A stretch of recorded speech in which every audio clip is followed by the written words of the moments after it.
महाराष्ट्र में जो गेम चल रहा है उसकी इनसाइड स्टोरी पर हम बात कर रहे हैं, लेकिन इसी बीच एक बड़ी खबर आपको बता देते हैं। प्रधानमंत्री पर बोलने से बचे हैं शरद पवार। शरद पवार ने कहा जो किया वो ठीक नहीं किया।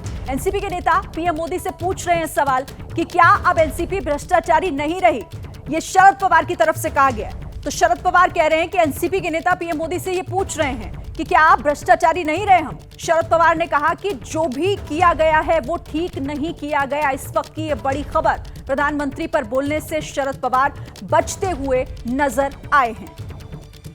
तो देखिए, महाराष्ट्र में जिस तरीके की सियासत बीते कई सालों से देखने को मिल रही है, बड़ी अजब गजब सी सियासत है। और जो इस वक्त सियासी घटनाक्रम हुआ है वो भी उसी से जुड़ा हुआ है। जून 2022 की तारीख, एकनाथ शिंदे, अजीत पवार हमारे विधायकों को फंड नहीं दे रहे, इसीलिए सरकार छोड़ दी। ये जून 2022 की बात है।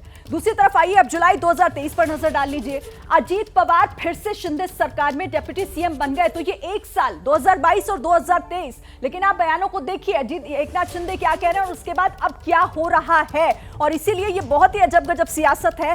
कोई कहते हैं ना कि राजनीति में कुछ भी संभव है, कुछ भी मुमकिन है, तो ये उसी से जुड़ा हुआ। लेकिन अब यहां ये सवाल जो बीजेपी की तरफ उंगली उठा रहे हैं लगातार विपक्षी दल, तो सवाल यहां पर यह भी उठता है कि बीजेपी का गेम प्लान है क्या। ये तीन प्रमुख चेहरे, देवेंद्र फडणवीस, एकनाथ शिंदे, अजीत पवार, महाराष्ट्र की 48 सीटों पर नजर सीधे सीधे विपक्षी एकता जो एकजुट होने की कोशिश कर रहे हैं उन पर भी सीधे सीधे सेंध लगाती हुई दिखाई दे रही हैं। विपक्षी एकता में बड़ी सेंध के तौर पर भी इसे देखा जाएगा। और ये बीजेपी का गेम प्लान किस तरीके से है, ये हम आपको कुछ और विस्तार से समझाते हैं।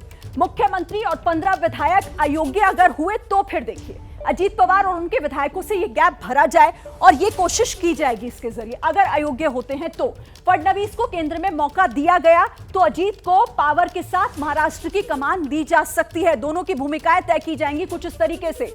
अजीत पवार गुट पर भरोसे के पीछे की वजह आखिर क्या है, भरोसा कैसे कायम हुआ। कद्दावर नेता है, पैसे से समर्थ है, महाराष्ट्र में उनका वर्चस्व और जनाधार ये किसी से छिपा हुआ नहीं है। इसीलिए बीजेपी को जरूरत क्यों है आखिर, और भरोसा क्या है। एनसीपी से हाथ मिलाने से फायदा होगा। फायदा क्या होगा, लोकसभा चुनाव में 10 से 12 सीटें ऐसी हैं जो सीधे इनके खेमे को मिल जाएंगी, इससे ज्यादा सीटें। ये फायदा एनसीपी को के साथ आने से हो सकता है। जैसे ही घड़ी का काटा दोपहर 2:30 पे आए, बबीता जी का दिल सास बहू साजिश के लिए मचल जाए। और ये है इनकी बहू, पूरे दिन ऑफिस की टेंशन हो जाए गॉन जब ये करें अपना फेवरेट शो फ्री टाइम पे ऑन। इनकी तरह आप भी देखें अपना फेवरेट शो अपने टाइम पर और डाउनलोड कीजिए एबीपी लाइव ऐप अपने स्मार्ट टीवी पर।